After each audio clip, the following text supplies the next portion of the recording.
Mag-igsuon siguro kitang tanan no diha sa ato ang pag-eskwela no, primary, elementary no, or high school no. Human sa orientation sa klase, ang class advisor magpili og mga opisyalis sa klase no. Dayon ang mga classmate maoy mag-nominate ug mao say magbutar no. So kung kinsa ang napusuan, sila ang mamahimong mga opisyalis sa classroom. Sa atong ebanghelyo karon makaigsunan sa atong pagsaulog sa solemnidad sa pagpahibalo sa Ginoo, the Feast of Annunciation, si Maria gipili aron magdala og sa malingkawas ng plano sa Ginoo isip inahan sa Dios, isip inahan ni Jesus. Gibenisyonan siya sa Ginoo isip Immaculada Conception, ron iyahang maalain ang iyang kabubuton uban sa iyahang kabubuton. Kita usab gipili sa Ginoo nga mahimo nga iyang mga tinun-an og tagaan sa tanang grasya aron pagtapos niini. Sa umaabot nga Semana Santa, kita makatabang kanato, kini makatabang kanato sa mapalandungong pagampo kung unsa kita sa pagbindisyon sa Ginoo.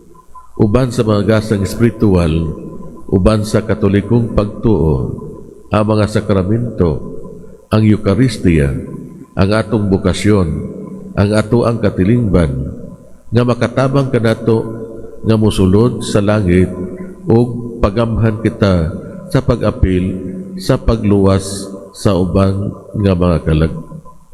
Dako kayo ang pabor nga gipangayo sa Ginoo ngadto kang Maria, ug mangayo usab siya og dako nga pabor gikan kanato. Ang atong mga tubag malahi gikan sa gitawag natong incredible yes sa ato ang mahal nga Birhen Maria. Usahay mo tubag kita nga parihas kang Pedro diha sa Ebanghelyo ni San Lucas chapter 5 verse 8, palayo kanako Ginoo kay makasala ako. Although kitang tanan mga makasala, dili nato gusto nga sobra ang atuang pagka-dili takos.